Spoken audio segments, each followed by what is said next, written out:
জিনিস আছে, একটা হচ্ছে সার্জারি, আমাদের রেডিয়েশন আর মেডিকেল অঙ্কোলজি। আমরা তিনজনে মিলেই ক্যান্সারের ট্রিটমেন্টটাকে পুরো করছি। তার সাথে সাথে কিছু কিছু অ্যালাইড ব্রাঞ্চেস আছে, যেমন ডেন্টাল, ফিজিওথেরাপি, অকুপেশনাল থেরাপি। এরা সব একটা মিলে আমাদের কম্প্রিহেন্সিভ ক্যান্সার কেয়ার বলে। তো যখনই কোনো কেস আসে আমাদের হাসপাতালে, জেনারেল কেসেসের তো গাইডলাইন্স বলা আছে, এত কিছু ভাবা চিন্তা করা ব্যাপার নেই। সার্জন বললো অপারেট করবে তো করবে, না হলে তো রেডিয়েশন কিমো দেওয়া হবে।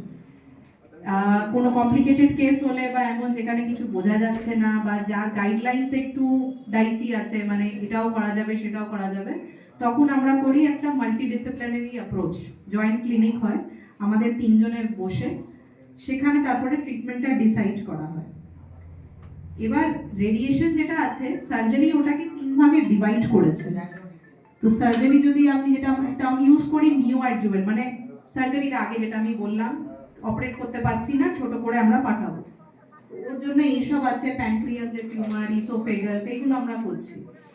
আর যে সেকেন্ড পার্ট হচ্ছে, সেটা ওরা অপারেট করে দিয়েছে, এবার যে আমরা রেডিয়েশনটা দিচ্ছি সেটা হচ্ছে যেটা জিনিসটা যেন ওই জায়গায় না ফিরে আসে। এইসব ক্ষেত্রে আপনার ব্রেন টিউমার হলো, মুখের ক্যান্সার হলো, ব্রেস্ট ক্যান্সার, এগুলোতে ইন্ডিকেটেড আছে। এই যে আমি লিস্ট দিয়েছি, এখানে কোনো সার্জারি হয় না এই সব ক্ষেত্রে। তো এরা ডিরেক্টলি আমাদের কাছে আসে, মানে কিমোতে আসে বা কিমো রেডিয়েশনে আসে। যদি আপনি দেখতে পাচ্ছেন মেজরিটি। এবার আজকাল নতুন নতুন জিনিস এসেছে, মানে ব্ল্যাডারকে, রেকটামকে, প্রোস্টেটকে আমরা না অপারেট করে, কোনো ইনভেসিভনেস না করে, রেডিয়েশন কিমো করে ইকুয়ালি আমরা সেই বেনিফিটটা দিচ্ছি যেটা আমরা সার্জারিতে দিতাম। তো এইটা একটা বড় লিস্ট আছে যেখানে আমরা কাজ করছি। স্কিন ক্যান্সার একটা খুব বড় জিনিস, যেখানে আমরা শুধু রেডিয়েশন দিয়ে জিনিসটাকে ঠিক করে দিচ্ছি, সার্জারির দরকার পড়ছে না। বেসিক্যালি সার্জারিটাকে বাইপাস করার একটা চেষ্টা আছে, নট কমপ্লিটলি, বাট হ্যাঁ কিছু কেসেসে।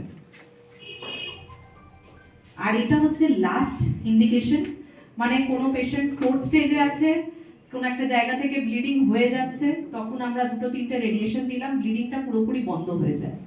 কোমরে ব্যথা হচ্ছে, হাড়ে ব্যাপারটা ছড়িয়ে গেছে, রেডিয়েশন দিলাম 2-3টে, জিনিসটা সেরে যায় মানে ব্যথাটা কমে যায়। কোনো কোনো পেশেন্ট জিজ্ঞেস করে যে আমরা যে রেডিয়েশন দেবো জিনিসটা সেরে যাবে। 4th স্টেজে কোনোদিন কোনো ক্যান্সার কিওর হয় না। আমরা যতই যা চেষ্টা করছি ওটাকে কন্ট্রোল করার চেষ্টা করছি, কত মাস, কত দিন, কত বছর সেটা আমরাও জানি না।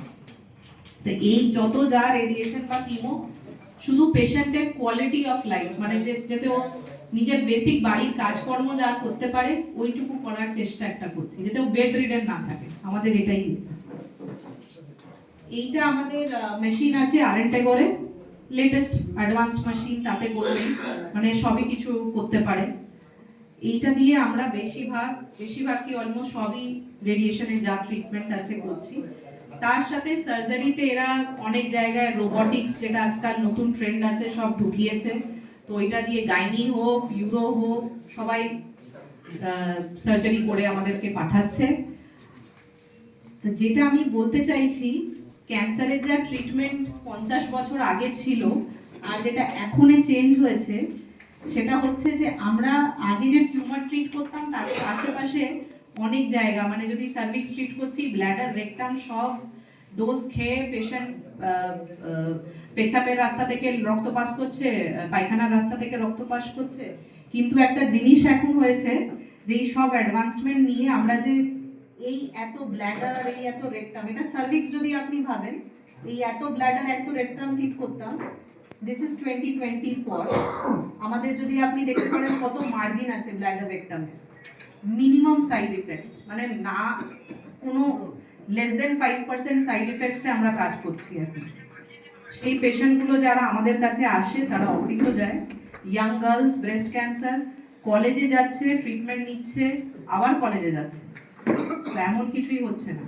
পিএইচডি করছে, আমার কাছে এমনও পেশেন্ট আছে পিএইচডি করছে, ফিমেল যারা হাউসওয়াইফ আছে বাড়ির সব কাজ করছে, অ্যাডভাইসডও আছে, সব কিছু করতে পারছে। আগের